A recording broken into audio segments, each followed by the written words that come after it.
এখন দেখছেন YouTube channel Nitai media live. আমাদের সনাতনী হিন্দুরা যার বাণীতে, যার দীপ্ত প্রচারে, যার দীপ্ত পদচারণায়, যার শ্রী গুরু শক্তি, সাধন শক্তি, ত্যাগ ও ভক্তির মহিমায় আপামর সকলের হৃদয়ে যিনি আসন করে নিয়েছেন,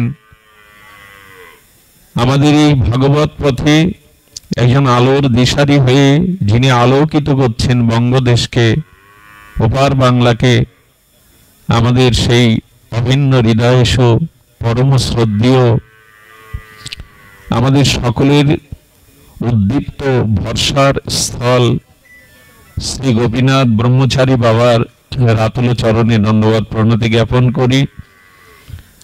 তারই হাতে গড়া, তারই শিলগুরু মহারাজের ইষ্টদেবের আশীর্বাদে এই ধূলিকণাতে যারা শুভ পদার্পণ করেছেন, অগণিত গৌড়ীয় বৈষ্ণব কুলতিলক, মহন্তজন, সাধুজন, ভক্তজন, সুধীজন, মান্যজন, শ্রদ্ধাশীলা দেবী মূর্তি কল্যাণিয়া মাতৃগণ, পাঠের শুভারম্ভে প্রারম্ভে বন্দনাপূর্বক সকল ভক্ত চরণে দণ্ডবত প্রণতি জ্ঞাপন করি। ভগবান বলছেন, ক্লৈবং মাসমগম পাত্র নৈনত পর্যুদ্যতে ক্ষুদ্র হৃদয়ং দুর্বলং তেক্ততিষ্ঠ পরম তপ। প্রথম অধ্যায়ে শ্রীমদ্ ভগবদ গীতাতে ভগবান একটি কথা উচ্চারণ করেননি।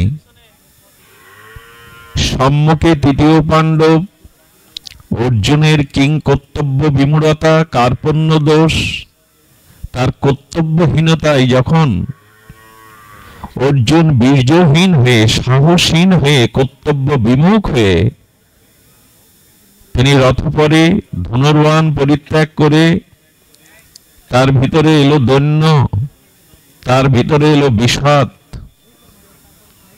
এই বিষাদগ্রস্ত, কর্তব্য বিমূঢ়, আর সম্মুখে যিনি সাহস হারিয়ে ফেলেছেন, কর্তব্য হারিয়ে ফেলেছেন, যিনি পথের দিক নির্দেশনা অনুভব করতে পারছেন না, এখানে অর্জুনকে গোবিন্দ একটা চাবুকের বাড়ি মারলেন। গীতাকার জগৎ স্রষ্টা অখণ্ড অদ্য পরতত্ত্ব ভগবান যেন একটা চাবুকের বাড়ি মারলেন। ঘুমন্ত কোনো মানুষকে জাগাতে হয় আঘাত করেই। আঘাত করলেন, ক্লৈবং মাসমগম পার্থ, তুমি আর্য সন্তান, তুমি সনাতনের এই সভ্যতায় জন্মেছ, আর্যবত্তায় জন্মেছ, তোমার ভিতরে এই ক্লীবতা কোথা থেকে এলো? ক্লৈবং মাসমগম পাত্র, তোমার ভিতরে অনার্য ক্লীবতা, নিরুৎসাহিতা কোথা থেকে এলো? নৈনত পর্যুদ্যতে, কেন তোমার মধ্যে এই ক্লীবতা এলো? নিরুৎসাহিত হলে তুমি। ক্ষুদ্র হৃদয়ং দৌর্বল্যং ত্যক্ততিষ্ঠ, ভগবানের মহাদিব্যবাণী, ত্যাগ করো। হৃদয়ের যে ক্ষুদ্র দুর্বলতা, তাকে ত্যাগ করো। ক্ষুদ্র হৃদয়ং দৌর্বল্যং ত্যক্ততিষ্ঠ পরম তপ, ওঠো, জাগো, হৃদয়ের দুর্বলতা ত্যাগ করো। পৃথিবীর সমস্ত পাপ, সমস্ত অন্যায় শুরু হয় দুর্বলতা থেকে। যে মানুষ দুর্বল, নিরুৎসাহিত, আশাশূন্য, সে জীবদ্দশায় মৃত। ভগবান বললেন, ক্ষুদ্র হৃদয়ের দুর্বলতা ত্যাগ করো। ক্ষুদ্র হৃদয়ের দুর্বলতা ত্যাগ করো। ঠিক আছে বাবা, থাক। এই দুর্বলতা ত্যাগ করার মন্ত্র দিয়ে ভগবান তার শ্রীমুখের মহাদিব্যবাণী ঘোষণা করলেন দ্বিতীয় অধ্যায়ের প্রথমেই। ওঠো অর্জুন, কার্পণ্য দোষে, ক্ষুদ্র দুর্বল হৃদয়ে, অনার্যচিত এই দুর্বলতা তুমি এনো না। জয় শ্রী রাধে। তো আমাদের ভগবানের এই বাণী যদি, শ্রীমদ্ ভগবদ গীতা যদি আমাদের আদর্শ হয়, আমাদের সনাতন বৈদিক সভ্যতার যদি পথ প্রদর্শনায় দিব্য আলোকবর্তিকা গীতা তুলে ধরে থাকে, তবে ভগবান বললেন, হৃদয়ের দুর্বলতা ত্যাগ করো। স্বামী বিবেকানন্দ ৩৯ বছর পর্যন্ত বেঁচে ছিলেন, এটা দীর্ঘ পরমেও নয়। কিন্তু সারা জগৎকে জানিয়ে গেলেন আর্য সভ্যতার সিংহ গর্জন।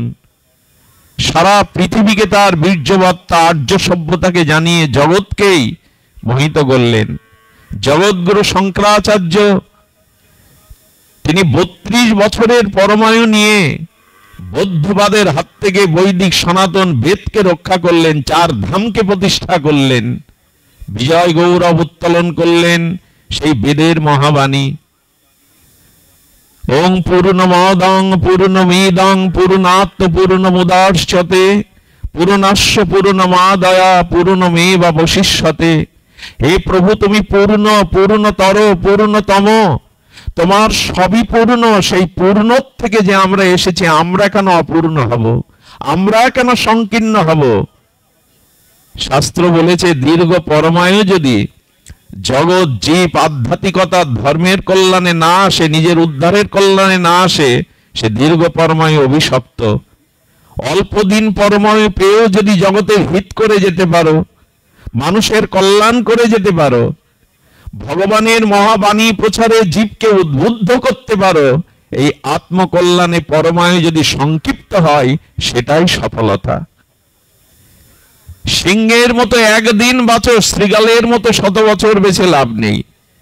আসলে এই বাণীগুলো যিনি বাংলার ঘরে ঘরে প্রতিটি মানুষের হৃদয়ে জাগরণ ঘটান, তিনি সামনে বসে শুনছেন, এ বাণী তার। আমি যে কথাগুলো বলছি তারই কথা, আজকে তারই আশ্রমে, শ্রী আশ্রমে আমরা এসেছি, তার হৃদয়ের অনুভূতির কথাটি বলছি। দুর্বলতা যদি থাকে তবে সে মরার আগেই মরে যায়। এই দুর্বলতাকে ত্যাগ করার মন্ত্রই ভগবান প্রথমে জানিয়েছেন, ক্লৈবং মাসমং আমপাত্য নৈনত পর্যুদ্ধতে ক্ষুদ্র হৃদয়ং দুর্বলং তেক্ত তিষ্ঠ পরম তব। বাবাকে বসতে দিন। তো আজ আমাদের এই দুর্বলকে ত্যাগ করে ভগবানের দিকে চাইতে হবে, তার মা বাণীর দিকে। ভগবান প্রথমেই বলেছেন, যদি নিজের আত্মকল্যাণ করতে চাও, যদি নিজের জীবনে আদর্শকে প্রতিষ্ঠা করতে চাও, যদি মানুষের কল্যাণে আসতে চাও, তো আগে তোমার ক্ষুদ্র হৃদয়ের দুর্বলতা ত্যাগ করতেই হবে। নাল্পে সুখমস্তে ভূমাইব তৎ সুখম। ভারতীয় আর্য ঋষিদের এই অমোঘ অনুভূতি সম্পন্ন বাণী, অল্পতে সুখ নাই। আচ্ছা, আমার বাবা যদি সংসারী হতেন, এখানে সংসারী গারস্থ অবলম্বন করে এরকম একটা বাড়ি করে আর সংসার গারস্থে থাকতেন, আজ এই জায়গাটা আশ্রম হতো না। এই জায়গাটা আপনাদের শুভ উপস্থিত, মঙ্গলময় উপস্থিতে হরি নামে হরি কথায় মুখরিত হয়তো এমন করে উঠত না। আজকে উনি ক্ষুদ্রতাকে ত্যাগ করেছেন, নিজের আত্মস্বার্থ, নিজের কেন্দ্রায়িত জীবন ত্যাগ করে বিস্তারে গেছেন। অল্পতে সুখ নাই। আমি বহু পূর্বে আপনাদের বলেছি, অল্পতে সুখ হতে পারে না। ঋষিরা বলছেন, নাল্পে সুখমস্তি, অল্পতে সুখ নাই। ভ্রমাইব তৎ সুখম, সবকিছু বড় করে ভাবতে শেখো। হৃদয়টাকে ক্ষুদ্র না এনে আমার আমার না করে আমি বাঁচবো, আমি ভালো থাকবো, এই ক্ষুদ্রতা ত্যাগ করে সবার ভালো, সবার কল্যাণের জন্য হৃদয় বিস্তার করো। আরে রন্ধনশালার ধোঁয়া আটকে থাকলে ওটা ঝুলকালি হয়, বিভু অনন্ত আকাশে উড়ে গেলে মেঘ হয়ে বরিশন হয়ে ধরিত্রীকে শীতল করে, মৃত বৃক্ষকে উজ্জীবিত করে। বড় জায়গায় গেলে কালি ঝোলে হয় না, মেঘ হয়ে বৃষ্টি হয়। সমুদ্রের উত্তাল তরঙ্গায়িত তরঙ্গমালা ঢেউকে যদি মাটির ঘটে জলবদ্ধ করে রাখো, ওখানে তরঙ্গ থাকবে না, ওখানে ঢেউ থাকবে না। তেমনি যদি অল্পতে থাকো, আমার আমার করে বাঁচো, আমার আমার করে থাকো, আনন্দ পাবে না, তরঙ্গ থাকবে না। সমুদ্রের তীরে দেখুন উত্তাল তরঙ্গায়িত উর্মিমালায় নয়ন মনকে আনন্দ দেয়। ওই ঢেউ থেকে মৃত্তিকার ঘটে 1 ঘট জল তুলে নিন, তরঙ্গ থাকবে না, ঢেউ থাকবে না, কারণ অল্পের মধ্যে চলে এসেছে। স্বামী প্রণবানন্দ যুগাচার্য, এই আচার্য হিন্দু সংগঠক বলেছিলেন, যারা নিজের জন্য বাঁচতে আছে, যাদের কাছে সমাজ ধর্ম জাতির চিন্তায় যাদের মর্ম ব্যথা লাগে না, এরা কি মানুষ? এরা জগতে এলো আর গেল, তাতে জগতের কি ক্ষতি হয়? যারা জগতের চিন্তা করেনি। প্রতিষ্ঠিত জাগ্রত প্রাপ্য বরানন নিবেধত, উপনিষদের এই ঋষির বাণী, ওঠো জাগো, নিজের লক্ষ্যে পৌঁছানো না পর্যন্ত থেমে থেকো না। এই বাণী আজ আমরা স্মরণ করি। শুধু আমি বাঁচবো, আমি ভালো থাকাটাই ভালো থাকা নয়। ছোট্ট একটা মাছকে ছোট জলের পাত্রে মিনকে ছেড়ে দিন, অক্সিজেনের অভাবে ছটফট করবে। ওকে পুষ্করণীতে দিয়ে দিন, শুকিয়ে যাবে চৈত্র বৈশাখে, ওর অস্তিত্ব সংকটে পড়বে। ওকে নদীতে দিয়ে দিন, নদী মরে গেলে, তরঙ্গ থেমে গেলে নদীর জলেও মাছ ছটফট করবে, কিন্তু প্রশান্ত মহাসাগরে, বঙ্গোপসাগরে মাছটি ছেড়ে দিন, জলের অভাবে আর কোনোদিনও ছটফট করবে না। বড়তেই শান্তি, হৃদয় বিস্তারই শান্তি, এটাই ভুলে গেছি। আমি আমার নিয়ে যারা ব্যস্ত, তারা জীবনে কিছু দিতে আসেনি, পেতেও নামি পাওয়া। সুধীজন, যে কথাগুলি ওনার আমার মুখে, এগুলি যথার্থ রূপে প্রকাশ হতে পারে না। যার যেমন অনুভূতি সেই গুরুদেব দিয়েছেন, ভজন সাধন অনুভূতি সে সেরূপ ব্যক্ত করে। সুধীমণ্ডলে আমি শুধু বলতে এসেছি এইটুকুই, আসুন আমরা আপন স্বার্থ চিন্তা পরিত্যাগ করে, আপনাদের মনে আছে সেই পঞ্চ পাণ্ডব তখন অজ্ঞাতবাসে এক গ্রামে প্রতিদিন এক অসুরকে, এক রাক্ষসকে, এক একটা ঘরের এক একটা মানবকে দিয়ে আসতে হতো। যার পালা পড়েছে সেই বিধবা মায়ের একমাত্র অঞ্চলের ধন, তার সন্তানকে সেদিন রাক্ষসের হাতে তুলে দিতে হবে তার খাদ্য হিসাবে। কুন্তী মা এগিয়ে এলেন, তার চোখের জল দেখে বললেন, মা তোমার সন্তান যাবে না, আমার 5টি সন্তান, তোমার একটি, আজ আমার সন্তানই যাবে ওই রাক্ষসের কাছে। ভীমকে পাঠিয়েছিলেন, সেদিন নিজের সন্তানকে অঞ্জলি দিয়েছিলেন, তোমার একটি সন্তান, আমার 5 জন, আমার একজন যাক। এই কথা ভাবতে পারি আজকে আমরা? কুন্তীর মতো এই সাধ্যী রমণী তিনি একটি সন্তানকেই দিয়ে দিলেন। আমাদের ক্ষুদিরাম বসু, তাকে যখন বলা হলো তুমি একটু মিথ্যার আশ্রয় নাও, যে বোমাটা তুমি নিক্ষেপ করনি, বললেন গীতা আমাকে মিথ্যা বলতে শেখায়নি। ফাঁসির আদেশের 7 দিন আগে জেলার তার রুমে গেলেন, যার 7 দিন বাদে মৃত্যু, তার মুখের ছবি, তার মুখের জ্যোতি, তার তেজোদীপ্ত ভাব থেকে বললেন এটা হতে পারে না, তোমার মৃত্যু চিন্তা নেই, সামনে তোমার ফাঁসিতে ঝুলানো হবে, কিন্তু তোমার দেহে কেন চেক নাই, তোমার দেহে কেন জ্যোতি প্রকাশ হচ্ছে, মৃত্যু ভয় ডর তোমার নাই? ক্ষুদিরাম বলেছিলেন, শ্রীমদ্ ভগবত গীতা আমাকে শিখিয়েছে আমি মরি না, আমার মৃত্যু নেই। গীতায় মৃত্যু শব্দটা বলেনি। জয় শ্রী রাধে। দেহন্তার প্রাপ্তি বলেছেন, মৃত্যু শব্দ বলেনি। থাক বাবা, মৃত্যু শব্দ বলেনি। বদলানো, পোশাক বদলানো, গীতায় বারবার সে কথাই বলেছেন, অজর অমর চিন্ময় শাশ্বত সনাতন, তার মৃত্যু নেই, শুধু ঘর পরিবর্তন, পোশাক পরিবর্তন। বারবার তিনি বলেছেন যে গীতা আমাকে শিখিয়েছে আমার মৃত্যু নেই, আমি মৃত্যু ভয় করি না। ফাঁসির মঞ্চে যাওয়ার আগে কারো শেষ ইচ্ছা পূর্ণ করার জন্য সরকারের আইনের একটা বিধান আছে, তোমার শেষ ইচ্ছা কি? বলেন জেলার আপনি পূর্ণ করতে পারবেন না আমার শেষ ইচ্ছা। বলে দেখো, সংবিধানে আছে ফাঁসির আসামির শেষ ইচ্ছা শুধু তার মৃত্যুদণ্ড মহকুব বাদে অন্য ইচ্ছা সরকার পূর্ণ করবে। বলেন যদি তা পারেন তবে আমাকে এই ইচ্ছা পূর্ণ করুন, ফাঁসির মঞ্চে কালো কাপড় আমার মাথায় থাকবে না, ফাঁসির রশিটা কোনো জল্লাদ নয়, আমি নিজেই ফাঁসির দড়িটা আমার গলায় আমি ঝুলাবো হাসি মুখে। এরকম প্রস্তাব পেয়ে জেলার অবাক হয়ে গেলেন, ব্রিটিশ সরকারকে জানালেন। বলেন আইনে আছে শেষ ইচ্ছা পূরণ করার, তার কাছে জানতে চাওয়া হয়েছিল এই জাতীয় ইচ্ছা তোমার কেন হলো? কি বললো জানেন?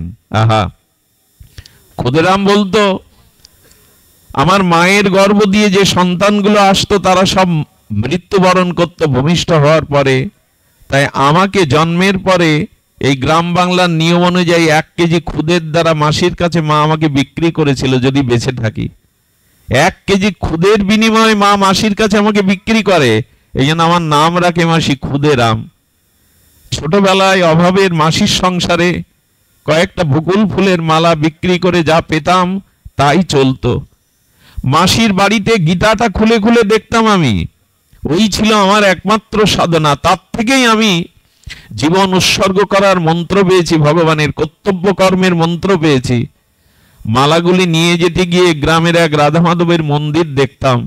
রাধা মাধবকে বলতাম, তোমার এ দেশ পরাধীন, তোমার দেশের মানুষ দুর্ভিক্ষ অনাহারে ধুকে মরছে, আমি এই মালা বিক্রি না করলে হাড়ি জ্বলবে না, মাসির মুখে অন্ন উঠবে না, তাই মালা পরাবার ইচ্ছা থাকলেও রাধা মাধব পরাতে পারলাম না। যদি কখনো সুদিন আসে তোমার কণ্ঠে ফুলের মালা পরাবো। ফাঁসির আসামির হয়ে সেই চিন্তা করছিল ক্ষুদিরাম, আমি তো মালা পরাতে পারলাম না, দেশমাতৃকার জন্য আমি জীবন উৎসর্গ করলাম। আর এই ইচ্ছা কেন ছিল জানেন? বলেন, মন্দিরে তুমি থাকো, এই দেহ মন্দিরেও তো তুমি আছো। ওই মন্দিরের থেকে দেহ মন্দির অনেক উন্নত। ইট কাঠ রাজমিস্ত্রির গড়া মন্দির, ওটা মিস্ত্রি দিয়ে করা হয়, আর এই দেহ মন্দির প্রভু তুমি গড়েছ। হে হৃদয় স্বামী অন্তর্যামী, তুমি তো আমার হৃদয়ে আছো। তাই দেশমাতৃকার জন্য ফাঁসির রশিটাকে মালা মনে করে আমার হৃদয়ে তোমাকেই শেষবারের মতো পরাবো আমি, এই আমার শেষ ইচ্ছা। একটা 18 বছরের ভারতীয় যুবক গীতার আদর্শে এই মন্ত্র নিলেন, আমার মৃত্যু নেই, আমি মরি না। ফাঁসির মঞ্চে হাসি মুখে নিজের দড়িটা নিজেই তুলে দিয়েছিলেন। আজ 18 বছরের যুবকদের এই প্রেরণা পান? কারা আসে ভাগবতে, কারা আসে যোগ্য অনুষ্ঠানে? যুবকরাই নাই। এক একটি গ্রামে যদি সনাতনী 20টা যুবক তারা ব্রহ্মচর্য সাহস বুকে নিয়ে আগলে থাকতো, প্রতিটি মাতৃজাতি, প্রতিটি মন্দির রক্ষা হতো। এই ইকো অত দিয়ে বারবার কেন হাত দিচ্ছ? জয় শ্রী রাধে। বোঝে না। শুধু ভক্তগণ শ্রবণ করুন, আজকে কালী মন্দির হচ্ছে, শিব মন্দির হচ্ছে, হরিচাঁদ ঠাকুরের মন্দির হচ্ছে, রাধা মাধবের মন্দির হচ্ছে, গৌড়ীয় মঠ হচ্ছে। স্বামীজি এই দুর্দশাগ্রস্ত যুবকদের দিকে তাকিয়ে অল্প বয়সেই তিনি বলেছিলেন তার শিক্ষক মাস্টার মশাইকে, স্যার, যুবকদের অধঃপতনে আমি প্রাণে বাঁচি না, আমার ঘুম হয় না, যুব শক্তি যদি না জাগে ধর্মকে কে রক্ষা করবে? তাই সিদ্ধান্ত নিয়েছি আমি সন্ন্যাস নেব। নিজে ত্যাগ না করলে অন্যকে ত্যাগের মন্ত্র আমি জাগাতে পারবো না। সেদিন বিনোদ সাধু তার স্কুল পড়ুয়া শিক্ষককে এই হৃদয়ের জ্বালা নিবেদন করেছিলেন, আমি ঘুম হয় না, আমি জ্বলছি। যুবকদের কি দুরবস্থা, তারা নৈতিক চরিত্র, তারা আদর্শ হারিয়ে বিপদগামী হচ্ছে, আমরা তাদের আলোর পথ, আশার পথ দেখাতে পাচ্ছি না। আপনি আশীর্বাদ করুন। গম্ভীরানাথের কাছে দীক্ষা নিয়ে এই বিনোদ সাধু স্বামী প্রভানন্দ নামে হিন্দু সংগঠনের জন্যই এমন করে ভেবেছিলেন, তিনি বলেছিলেন কালী মন্দির, শিব মন্দির, কৃষ্ণ মন্দির হোক, হরিচাঁদ ঠাকুরের মন্দির হোক, কিন্তু হিন্দু জাতির মধ্যে প্রত্যেকটি গ্রামে আরেকটি মন্দির হোক, যে মন্দিরের নাম হবে মিলন মন্দির। সেখানে অন্য কোনো বিগ্রহ থাকবে না, শুধু বৈদিক মন্ত্র, গীতার মন্ত্র থাকবে। কারণ বেদের মন্ত্র, শ্রী গীতার মহাবাণী কোন সম্প্রদায়কে বিভাজন করেনি, এটা সার্বভৌম বাণী। গীতার মন্ত্র ওঙ্কার বেদধ্বনি থাকবে সেই মন্দিরে। এই মন্দিরের কাজ হবে নিজের জাতির সমস্যা, পাড়া প্রতিবেশীর সমস্যা, হিন্দু জাতির সমস্যাটা অন্যের কাছে না গিয়ে এই মিলন মন্দিরে এসে মীমাংসা করা, নিজেদের সুখ দুঃখ ভাগাভাগি করে নেওয়া। আজকে সব মন্দির আছে সনাতন হিন্দুদের, শুধু মিলন মন্দির নাই। শুধু মিলনের মন্দিরটা নাই, যে আমাদের সমস্যাগুলো আমরা এক জায়গায় বসে বিবেচনা করব। আমাদের এই মিলন আছে। একটি ফুলে কখনো মালা হয় না, বহুগুলো ফুল একটি সুতাতে গ্রথিত হয়েই তবে পুষ্পমালা হয়। যেদিন আমরা এই মিলনের সুতায় হিন্দুরা একত্রিত হতে পারবো, সেই দিন আমাদের জীবনের অস্তিত্ব ফিরে আসবে। বলে বলে তিনি থেমে গিয়েছিলেন। প্রণব মঠ প্রতিষ্ঠা করেছিলেন এই বঙ্গদেশে। তিনি জাগিয়েছিলেন, তুমি আর্য সন্তান। মহামৃত্যু সম্পর্কে তার মহাবাণী দিয়েছিলেন, ভীরতা, কাপুরুষতা, এটাই মহামৃত্যু। আত্মবিস্মৃতি মহামৃত্যু। মরার আগে সে মহামৃত্যু পড়েছে যে কে আমি যে জানে না। নৈনং সিদ্ধান্তে নৈনং দহতি পাবক ন ক্লেদান্ত শোষিত মারুত। এই বাণী কি মনে রেখেছে আমরা? উত্তিষ্ঠিত জাগ্রত প্রাপ্য পরানন, ওঠো জাগো, না, মনে রাখিনি। সুধীবৃন্দ, এই বীর্যবত্তার আর্য সনাতন সভ্যতার ইতিহাস বড় ব্যাপক, বিস্তৃতি। কিন্তু আজ কোথায় আমরা? আজ আমরা কোথায়? আমি যদি সমাজের জাতির জন্য না ভাবলাম, শুধু নিজের পরিবার নিজের স্বার্থ নিয়েই কাটালাম, তবে এই জীবন সার্থক হতে পারে না। এই ক্ষুদ্র দুর্বলতার বেঁচে থাকার নামই মৃত্যুর নামান্তর। তাই বলেছিলেন, আসো যদি পারো। স্বামীজি একথাও বলেছিলেন, আমি ঈশ্বরে মুক্তি চাই না, আমি বৃষ্টি হয়ে সমুদ্রে মিশে যেতে চাই না, বৃষ্টির এক বিন্দু হয়ে কোনো তপ্ত বালুর উপরে পড়তে চাই। কেন জানো? সান্ত্বনা এইটুকু যে একটা তপ্ত বালুকে আমি শীতলতা দিতে পেরেছি। মুক্তি পেয়ে কি করব আমি? সকলের মাঝেই সকলের কল্যাণে যদি জীবন উৎসর্গ করা যায়, এর নামই হলো মৃত্যু নয়, মহামৃত্যু। তখন জগৎ থেকে আপনার প্রস্থান হবে না, মহাপ্রস্থান হবে। সেই কাজটি ব্রতী করে তুলে নিয়েছিলেন আমাদের সবার প্রিয়, আমাদের সকলের হৃদয়ের সাহসী যে কণ্ঠ, শ্রী গোপীনাথ ব্রহ্মচারী বাবা। জানি না গুরু কি কৃপা করেছেন তাকে, কোন মহাতের শুভ দৃষ্টি পড়েছে। এইটুকু মানুষটা যে সাহস বুকে নিয়ে যে প্রেক্ষাপটে এই সনাতনের সামনে দাঁড়িয়েছে, এটা মনে করি গুরু গোবিন্দেরই কৃপা, ভাগবতেরই কৃপা। এই জন্য অনুরোধ করব, বিভেদ করা সহজ, দলাদলি করা সহজ, এগুলো যে কেউ পারে, সমালোচনা করা সহজ, কিন্তু বিচার করে মিলন ঘটানো, একত্রিত হওয়া, জাতি ধর্মের জন্য কিছু করা, এটা মুখে বলার কাজ না। এই জন্য জীবন যৌবন, জীবনের সর্বস্ব অর্পণ করতে হয়। মানুষ তোমাকে দেখে কেন জাগবে? মানুষ কেন তোমার আদর্শ বুকে নিয়ে বেড়ে উঠবে যদি তোমার ত্যাগ না থাকে, সংযম না থাকে, ব্রহ্মচর্য না থাকে, বীর্যবত্তা না থাকে? স্বামীজি বলতেন, এখন আমাদের অবস্থা কেমন? এক সিংহী, তাকে তীর বিদ্ধ করে শিকারী যখন গুলি করেছে, সিংহীটা গর্ভিণী ছিল। দৌড়াতে দৌড়াতে মেষ ভেড়ার পালের মধ্যে সিংহী প্রসব করেছে। সিংহীর বৎস বা বাচ্চা প্রসব করে সিংহী মারা গেল। জন্মালো কোথায়? ভেড়ার দলের মধ্যে। ওই জন্মের পরেই তার মায়ের দুধ পায়নি ওই সিংহীর বাচ্চাটা, ভেড়ার দুধে ওইখানেই ওদের সাথে চলতে চলতে ওদের অভ্যস্ত সংস্কারে ও ঘাস খেতে খেতে বড় হয়েছে। সিংহ ঘাস খায় কখনো? ওদের খেতে খেতে যখন একটু বড় হয়েছে, ও আর সিংহ গর্জন ভুলে গেছে, ও মেষের মতো ম্যাও ম্যাও করে ডাকে। অনেক দিন পরে তার স্বজাতীয় একটি সিংহ জল খেতে এসে বনের ওপারে দেখে যে মেষের দলের মধ্যে একটা সিংহের শাবক। বলে, বারে, সিংহ মেষের মধ্যে, ওর পরাক্রম কোথায় গেল? সঙ্গে সঙ্গে উনি কি করলেন, উনি গর্জন করছেন যাতে আমার গর্জনে ও দৃষ্টি দেয়, কিন্তু সিংহের গর্জন শুনে ওর গর্জন ভুলে গেছে। ওর যে বীর্যবত্তা, ওর যে পরাক্রম, ও ভুলে গেছে। সিংহ তখন নদী পার হয়ে এলেন, ওর সামনে একটা মেষকে শিকার করলেন, সেই মেষের মাংস কিছুটা রক্ত ওর মুখে তুলে দিলেন। তখনই ওর মুখ থেকে সিংহের গর্জন বেরোলো এতদিন পরে। এর অর্থ এইটাই, আমরাও আমাদের আত্মস্বার্থ, নিজের স্বার্থ, এই মেষের দলে থাকতে থাকতে মেষ হয়ে গেছি। কিন্তু এরা যে সিংহ জাতি, এরা যে আর্য জাতি, এরা যে বুক পেতে দিতে পারে, এরা যে ধর্মের জন্য, জাতির জন্য মরতে জানে, এই পরাক্রমটা আমরা ভুলে গিয়েছিলাম। আমরা আত্মস্বার্থ, ক্ষুদ্রতা, দুর্বলতায় মেষের মধ্যেই বেড়ে উঠেছি, অথচ আমরা সিংহ সন্তান। যেদিন কোনো মহামানব এসে আমাদের জাগিয়ে দেবে, তুমি সাধারণ নও, তুমি সেই পরমের অংশ, জেগে ওঠো। এই মন্ত্র জাগাবার মানুষ ভগবানই পাঠাবেন, যুগে যুগে তিনি পাঠান।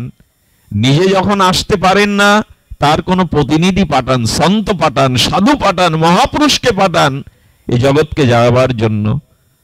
আমি জানি না, আমার পাঠের প্রসঙ্গ ছিল সামনে ভাগবত, কিন্তু আজ গীতার মন্ত্রই স্মরণে এলো। এটা হয়তো এই জাগার মহিমা, বাবার হৃদয়ের অনুভূতি। আপনাদের এইটুকু বলবো, আসুন আমরা এই মন্ত্রেই দীক্ষা নেই, এই মন্ত্রেই শিক্ষিত দীক্ষিত হয়ে উঠি, অপরের জন্য যেন বাঁচি, অপরের কল্যাণের জন্য যেন বাঁচি। তাতে আমাদের আত্মস্বার্থ ত্যাগ করতেই হবে, নিজের ক্ষুদ্রতা ভুলতেই হবে। একথা বারবার শাস্ত্রে এসেছে, বারবার আমাদের বেদ ও গীতার মন্ত্রে এসেছে বারবার। তবে হ্যাঁ, এইটুকু অনুরোধ করি, আগে শক্তি চাই। শক্তি না হলে আমার মতো এরকম মুখের বড় বড় মুখস্থ কথা দ্বারা সমাজ জাগানো যাবে না, জাতিকে জাগানো যাবে না। ভেতরে নিজের শক্তি চাই। এই জগৎ শক্তির কাছেই মাথা নত করে, এই জগৎ শক্তির কাছে নিজে অবনত হয়। শক্তি চাই, সেই শক্তি কি করে আসবে? গীতার মন্ত্রে ভগবান তাও বলেছেন, যে হি সংস্পর্শজা ভোগা দুঃখ জনয় এবতে আদ্যন্তবন্ত কন্তেও নতেষু রমতে বুধা। গীতার এই মহাবাণীতে ভগবান বললেন, শক্তি অর্জন করতে গেলে যেহি সংস্পর্শজা ভোগা, ভোগের থেকে দৃষ্টি ফিরিয়ে নাও। এই যে শব্দ স্পর্শ রূপরস গন্ধ, এই প্রপঞ্চময় ভোগের আসক্তিতেই যদি জীবন যৌবনটা জলাঞ্জলি দাও, ওই ভোগেই যদি সমর্পণ করে দাও, দুঃখ ছাড়া, পরাজয় ছাড়া, গ্লানি ছাড়া জীবনে তুমি কিছু পাবে না। শক্তির কথা মুখে বললে জাগরিত হয় না, মানুষকে জাগানো যায় না। নিজের ভেতরে শক্তি সঞ্চয়ের জন্য ভগবান বললেন, আগে লোভ, লাভ, পূজা, প্রতিষ্ঠা থেকে নিজেকে সংযত করো। এই জগতের ক্ষুদ্র সুখ, স্পর্শজনিত সুখ থেকে নিজেকে নিয়ন্ত্রণ করো। শুনলে অবাক হবেন, লোকনাথ বাবা হিমালয়ের পাদদেশে বরফ ঢাকা শুভ্র বরফের উপরে ত্রিশূল পুঁতে যখন জপ করছেন, সামনে একটা বাঘিনী ছিল। সেই বাঘিনী তার শাবক প্রসব করেছে, কিছু বাঘিনীর বাচ্চা হয়েছে। বাঘিনী তখন গো গো করে কাঁদছে, কেন জানেন? একে তো লোকনাথ বাবা তেজোদীপ্ত শরীর, সামনে ত্রিশূল, মনে করছেন উনি শিকারী, আমার এই শাবকগুলো উনি মেরে ফেলবেন, শিকার করে নিয়ে যাবেন। বাঘটা যখন গো গো করছে, এই মহা যোগেশ্বর মহাযোগী লোকনাথ বাবা উঠলেন। চিন্তা করতে পারেন কতটা বুকে তার আধ্যাত্মিক চেতনা, সাধন শক্তি, আধ্যাত্মিক শক্তি থাকলে বাঘের দিকে উনি এগিয়ে যাচ্ছেন। ত্রিশূলটা রেখে দিয়ে বাঘের মাথায় হাত রাখলেন, তোর বাচ্চাগুলো আমার কাছে নিরাপদ, ভয় নেই, আমি ওদের ক্ষতি করব না। শুনলে অবাক হবেন, ওই বাচ্চাগুলিকে বাবার চরণে রেখে বাঘিনী শিকারে বেরোতো। এটাই হলো সাধন শক্তি, মুখের কথায় হবে না। আমাদের উত্তরপ্রদেশে এক জঙ্গলের মধ্যে সাধু তপস্যা করতেন, তার শিষ্য দেখবার জন্য গেলেন, গিয়ে দেখলেন গুহার সামনে দুটো বাঘ বাবাকে পাহারা দিচ্ছেন। বাঘ পাহারা দিচ্ছেন, বাবা তাদের বলেনি। ওরাও বুঝতে শিখেছে এই মহান আচার্য জগতের কল্যাণের জন্য তপস্যা করছে, তাকে রক্ষার জন্য এগিয়ে আসছে। সাধন শক্তি চাই, ভগবত শক্তি চাই। শুধু মুখস্থ করা বলিতে, মাইক কাপালে সমাজ জাতি জাগানো যাবে না। নিজের ভিতরে সংযত শক্তি চাই, নিজের ভিতরে সত্যতা চাই। আজ এই জাতি সত্য ভুলে গেছে। আমাদেরই ধর্মে, আমাদেরই আদর্শে সত্যের জয়গান ব্যাসদেব গেয়েছিলেন। কলিযুগের একমাত্র তপস্যা হলো সত্যই। যার ভিতরে সত্য নেই, তার সমস্ত তপস্যা বিফল, তার সমস্ত আরাধনাই বিফল। ভগবান সত্য, সুন্দরময়, সচ্চিদানন্দময়। চিন্তা করতে পারেন, দেবতারা স্বর্গে বসেছে, বিশ্বামিত্রকে আহ্বান করেছেন। স্বর্গে আলোচনা করছেন নারদ যে পৃথিবীতে সূর্যের আলো ফ্যাকাশে হয়ে গেছে, সূর্যের আলোর জ্যোতি এখন নেই।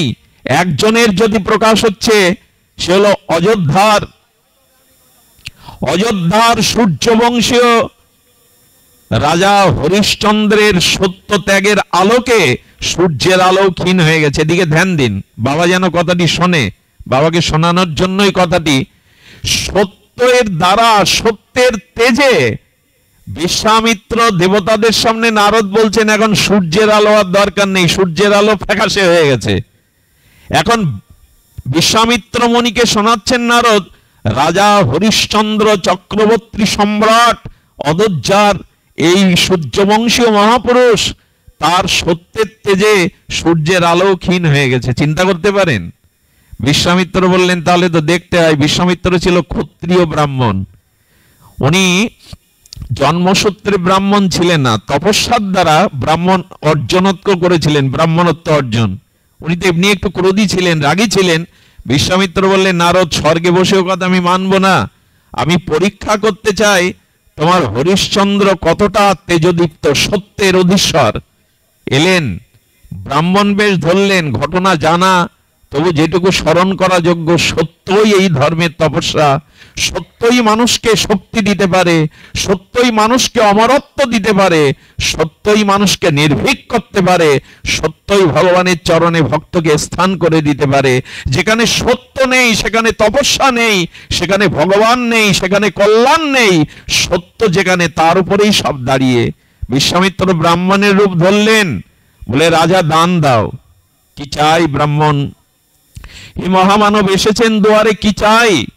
বলেন যা চাবো প্রতিজ্ঞা করতে হবে, আমাকে দেবে। বলেন প্রতিজ্ঞা করছি, আপনি বলুন কি চাই।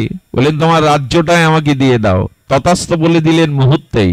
গল্প নয়, কাহিনী নয়, ভুলে গেছি আমরা হরিশ্চন্দ্রের সত্যের মহিমা। রাজ্য দিয়ে দেওয়ার পরে বললেন রাজ্য দিলে তার দক্ষিণা দিতে হয়, রাজকোষ এখন আমার, ওর থেকে তুমি দক্ষিণা দিতে পারবে না, দক্ষিণা ছাড়া দান হয় না।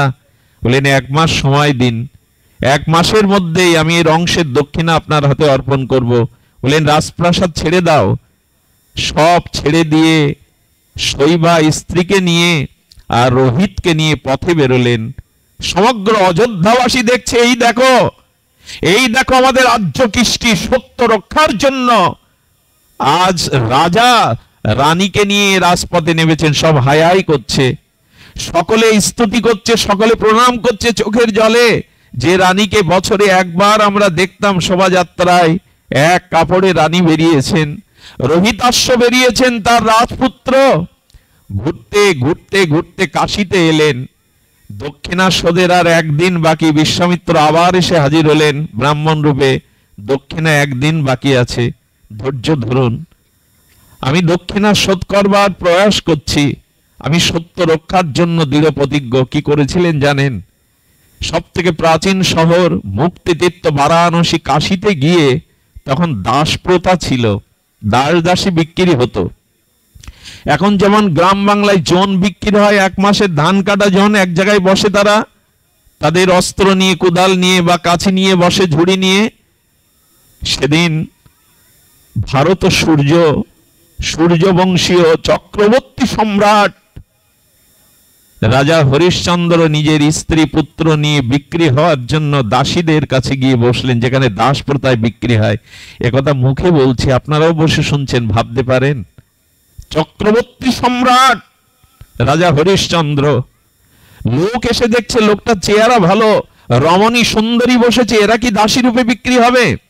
বিশ্বামিত্র বললেন বিক্রি আর হবে কি, নিজেই একজন গৃহস্থের রূপ ধরে এসে বলছেন দেখো তোমাদের দুজনকে কিনতে পারবো না, এই রমণীকে কিনবো, কারণ আমার স্ত্রী অসুস্থ, সামনে 1 মাস যজ্ঞ, তার সহায়তার জন্য একজন সেবিকা লাগবে, ওকে বিক্রি করো। স্ত্রীকে বিক্রি করে দিলেন। স্ত্রী যখন হরিশ্চন্দ্রকে প্রণাম করে যাচ্ছেন, এই অর্থে আপনি ঋণ মুক্ত হন, আপনি দক্ষিণা দিন। রোহিতাস তার মায়ের আঁচল ধরে কাঁদছে, মা তোমাকে ছাড়া আমি থাকতে পারবো না, তুমি আমাকে নিয়ে যাও যেখানে যাচ্ছ। বলেন দেখো তোমার এই ছেলে কিন্তু আমি নিতে পারবো না, আমার যজ্ঞের কাজ, বাচ্চা কাচ্চা ওখানে চলবে না, ওকে ছেড়ে যেতে হবে। বলেন আমি যে খাদ্য পাবো তাই দিয়ে ওকে বাঁচিয়ে রাখবো, কৃপা করুন, মা ছাড়া থাকতে পারবে না। আজ মা রোহিত মিলে গেলেন সেখানে, ওইখানে নিজেকে বিক্রি করবার জন্য হরিশ্চন্দ্র বসে রইলেন। সন্ধ্যা হব আজই দক্ষিণা দেওয়ার শেষ দিন। আবার ব্রাহ্মণ বেশে আসলেন বিশ্বামিত্র, সত্যের পরীক্ষা নিচ্ছেন তিনি। এসে বললেন দেখো আমার একটি শ্মশান আছে, দশমেধ ঘাটের শ্মশান আছে এই কাশীতেই, তুমি চণ্ডাল রূপে রক্ষক হয়ে কি বিক্রি হবে? ভাবছেন চক্রবর্তী সম্রাট রাজা হরিশ্চন্দ্র শ্মশানের চণ্ডালের জন্য নিজেকে বিক্রি করে দক্ষিণা দিয়ে দিলেন। গিয়ে দেখছে লাশ পচা, চারিদিকে শগুনের রাগ, সিগাল কুকুর, স্খলিত গলিত রাস, চারিদিকে লাশের গন্ধ। রাজা হয়ে লাঠি নিয়ে দাঁড়ালেন, সেই লাশগুলো পোড়ায় আর ওর মধ্যেই পড়ে থাকে শ্মশানে। বললেন খাওয়ার ব্যবস্থা কি জানেন? ওখানে যে পিণ্ড দেয় ওতে কিছু আটা চাল কলা বেঁচে যায়, তাই খেয়ে জীবন ধারণ করছেন চক্রবর্তী সম্রাট রাজা হরিশ্চন্দ্র। কিসের জন্য জানেন? সত্যকে ধরে রাখবার জন্য। এই হলো সনাতন, এই হলো আর্য জাতির ইতিহাস। উনি ওইখানেই পড়ে থাকলেন, আর তার শরীর চণ্ডালের মতোই হয়ে গেল, রৌদ্র পুড়ে তাপে আগুনে দাড়ি হয়ে গেল, ওই যা কিছু পাই সত্য রক্ষার জন্য লাঠি হাতে দাঁড়িয়ে থাকে, আমরা কল্পনাও করতে পারবো না। কেউ ভাববেন না আমি উপন্যাসের গল্প শোনাচ্ছি আপনাদের। রামচন্দ্রের পূর্বপুরুষ রাজা হরিশ্চন্দ্রের ইতিহাস এটা, আজ আমরা ভুলে গেছি। ওই চণ্ডাল হয়ে দাঁড়িয়ে উনি কর্তব্য পালন করছেন। ঘটে গেল ওনার স্ত্রী, উনি যখন যজ্ঞের জন্য রোহিতাসকে বললেন, রোহিত যা তো বাবা, ফুলের বাগান কিছু ফুল তুলে নিয়ে আয়। রোহিতাস্য ফুলের বাগানে গিয়ে ফুল তুলতে গিয়ে যেটা ঘটেছিল আপনারা জানেন, বিষাক্ত কাল সর্প দংশনে ওখানে দংশিত হয়ে বিষে ছটফট করছে। আর একটি কথা, আমার মাকে বলো, আমার মাকে জানিয়ে দাও, আমাকে সর্প আঘাত করেছে, আমার মাকে জানিয়ে দাও। মা ছিল কাজে, কেউ তাকে সংবাদ দেয়নি। অনেকক্ষণ পর রোহিত না ফেরায় এই কাঙালিনী মা এসে দেখলেন ধুলায় ধূসারিত লোহিতের লাশ। কি করবেন? চিৎকার করে কাঁদছেন, ওরে তোকে নূতন কাপড় নিয়ে, নূতন বস্ত্র দিয়ে শ্মশানে নিয়ে যাওয়ার আমার সামর্থ্য নাই। কোন পরীক্ষা নিচ্ছ প্রভু? নিজের কাপড় অর্ধেক কেটে তাকে ঢেকে নিলেন, নিয়ে শ্মশানে নিয়ে গেছেন কাঁধে করে। সত্যের জন্য ত্যাগ স্বীকার করতে হয়। মানুষের কল্যাণ করতে গেলে, জাতি ধর্মের কল্যাণ করতে গেলে সত্য চাই, ত্যাগ চাই। নিয়ে গেলেন শ্মশানে, সন্ধ্যার আধারে ওইখানে নিয়ে গিয়ে কাঁদছেন, কে গো আছো শ্মশানদারি, আমার ছেলেকে দাহ করার ব্যবস্থা করো। যখন আধার আলোতে এসে হরিশ্চন্দ্র দাঁড়ালেন, এই মানুষটার কান্না দেখলেন, বলছেন কে? বলে আমার একমাত্র পুত্র চলে গেছে। বলে এখানে একটি নিয়ম আছে, কড়ি না দিলে তো আমি পড়াতে পারবো না, আমি আজ্ঞাবাহী কর্মচারী। কি করলেন জানেন? কড়ি নাই, আমি ভিক্ষাও যেতে পারবো না, এখন রাত হয়ে গেছে। কাপড়ের আর অর্ধেকটা ছিঁড়ে বললেন এই বস্ত্রটা দক্ষিণা রূপে আমার ছেলেকে দাহ করার ব্যবস্থা করুন। যখনই বিদ্যুৎ চমকালো, দেখছেন তার একমাত্র রোহিত পড়ে আছে মায়ের কোলে। রোহিত বাবা, তুই চলে গেলি, আর কত পরীক্ষা নিতে হবে, আর কত পরীক্ষা নেবে তুমি? নিজের ছেলেকে চিতায় তুলে আগুন দেওয়ার আগে নিজের স্ত্রীকে বলছেন শৈবাকে এসো এসো। আজ একই চিতাতেই তিনজন পুড়ে যায় আর জগৎকে জানিয়ে যায় আমি সত্য রক্ষার জন্য সর্বস্ব ত্যাগ করতে পারি। এসো, আজ একই চিতাতে সত্যের জন্য আমরা এমনি করেই জ্বলবো। চিতায় আগুন যখন লাগাবে তখনই বিশ্বামিত্র স্বরূপে এলেন। বিশ্বামিত্রের মতো কঠিন এই ঋষির চোখেও জল ভরে গেছে। রাজা সূর্যবংশীয় হয়ে এত সত্যের তোমার দৃঢ়তা, মাথা নত করে বললেন আশীর্বাদ করছি, পৃথিবীর ইতিহাসে তোমার এই সত্য স্বর্ণাক্ষরে লিখিত হবে। আর্য সনাতন জাতি এই সত্য, এই ত্যাগ চিরদিন মনে রাখবে। আর যদি ভগবান আসেন তো তোমার বংশেই আসবে যাদের এত বড় সত্য, এত বড় ত্যাগ আছে। এই বংশেই রঘুপতি রামচন্দ্র এসেছিলেন, এই বংশেই রঘুপতি রাজীবলোচন রামচন্দ্রই এসেছিলেন। বিশ্বামিত্র বললেন বর নাও, বর নাও হরিশ্চন্দ্র, আজ আমি প্রসন্ন তোমার মতো সত্যবাদিতা ত্যাগবাদিতা এই দৃষ্টান্ত দেখে বর নাও। কি বর চাইলো জানেন? হরিশ্চন্দ্র হাত জোড় করে বর চাইছেন, এই বর দিন, এত কঠোর পরীক্ষা জীবনে আর কাউকে আপনি নিবেন না, এই বর দিন। আর কাউকে এই জাতীয় কঠোর পরীক্ষা আপনি নেবেন না। আমরা কতটুকু সত্য ত্যাগ করেছি, কতটুকু সত্যকে জড়িয়ে ধরার জন্য নিজের সুখ জলাঞ্জলি দিয়েছি।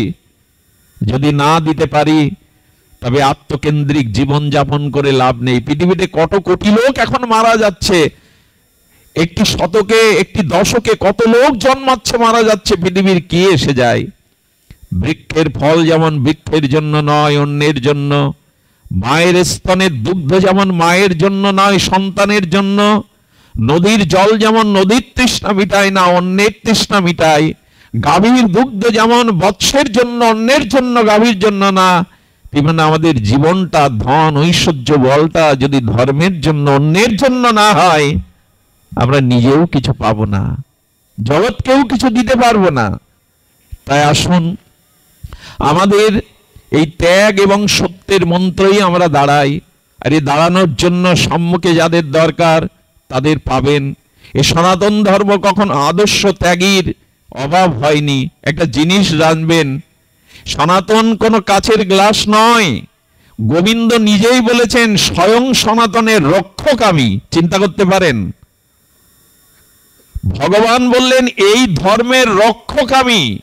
স্বয়ং ভগবান বললেন আমি বারবার আসবো, যতবার প্রয়োজন হবে ততবার আসবো, সাধু রূপে, সন্ত রূপে, মহৎ রূপে, ত্যাগী রূপে আমি আসবো। ভয় পেও না, অমাবস্যা কেটে গিয়ে আবার পূর্ণিমা আসবে। ভাটাকে শুধু দেখো না, জোয়ার আবার আসবে। একথা মনীষীরাই বলে গেছেন।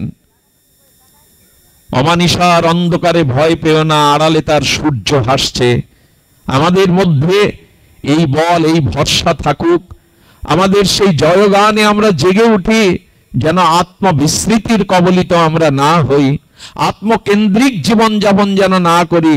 চৈতন্য মহাপ্রভু বিষ্ণুপ্রিয়াকে ছেড়ে, তার নবদ্বীপের শ্রেষ্ঠ অদ্বিতীয় পাণ্ডিত্য ছেড়ে, সচী মাকে ছেড়ে 24 বছর বয়সে ত্যাগ বৈরাগ্যের কেন মন্ত্র নিলেন?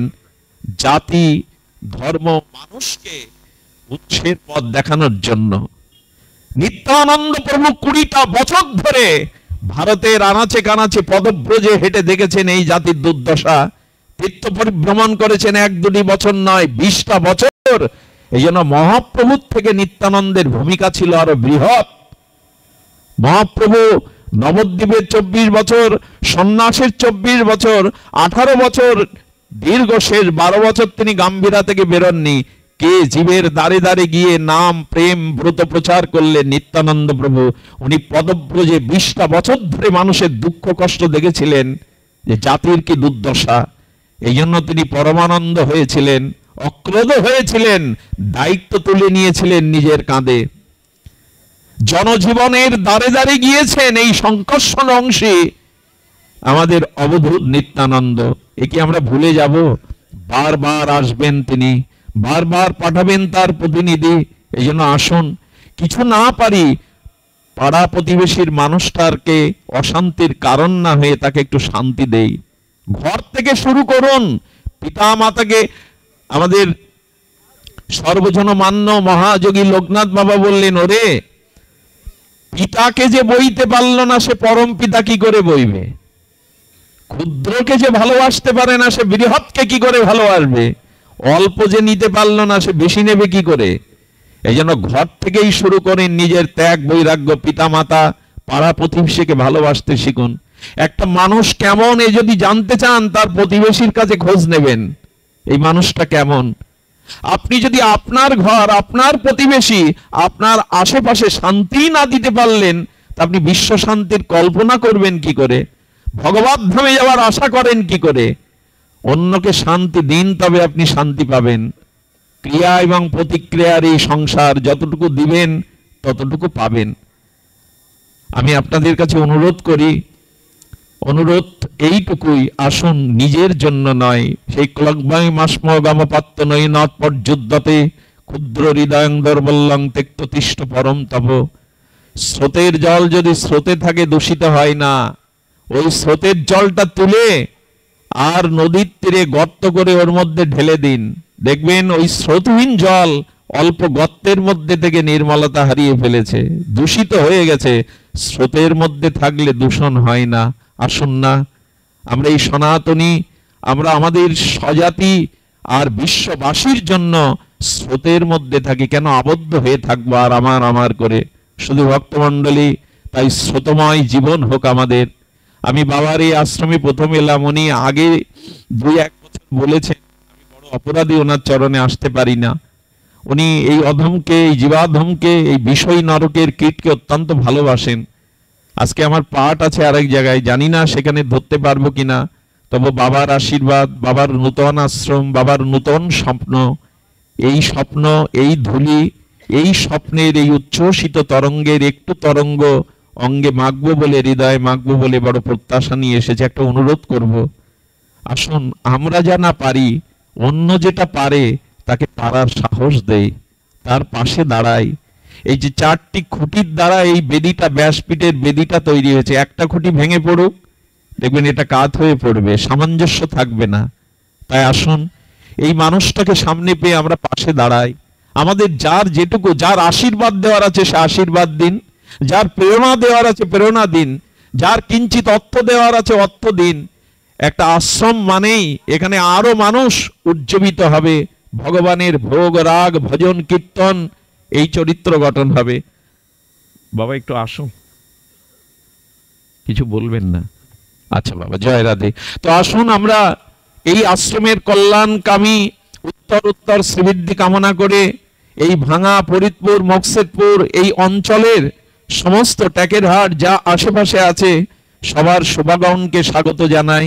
এই অনুষ্ঠানের সাফল্য কামনা করি এবং আপনাদের মঙ্গল কামনা করে সর্বাঙ্গীন এই জীবাধমের জন্য আপনাদের চরণ ধুলি প্রার্থনা করে আজকে এইটুকুই একটা দক্ষিণা চাইবো আপনাদের কাছে। প্রায় আমি এখন একটু দক্ষিণা চাইছি না, আমি হাত পেতে অর্থের দক্ষিণা চাইবো না, আপনাদের কাছে চাইছি কাল থেকে এক মালা করে হরিনাম জপ করুন, কাল থেকে একবার করে পিতামাতার চরণে প্রণাম করুন, কালকের থেকে অন্তত একবার পিতামাতার চরণে প্রণাম করুন। এই হলো ভাগবতের দক্ষিণা। আর সাধুগুরু বৈষ্ণব সঙ্গে হরি কথাতেই জীবন অতিবাহিত করুন। এই প্রার্থনা করে আপনাদের সর্বাঙ্গীন মঙ্গল কামনা করে আমার দুটি কথা আমি এখানেই বিশ্রাম রাখছি। আপনাদের সকলের জন্য বাবা প্রসাদের ব্যবস্থা করেছেন, আপনার প্রসাদ আস্বাদন করে তবে গৃহে ফিরবেন। জয় হোক আজকের অনুষ্ঠানের, জয় হোক সমাগত গৌর ভক্তমণ্ডলীর, জয় হোক জয় সনাতন জাতির, জয় শ্রী গুরু প্রেমানন্দে গৌর হরি বল। জয় রাধে।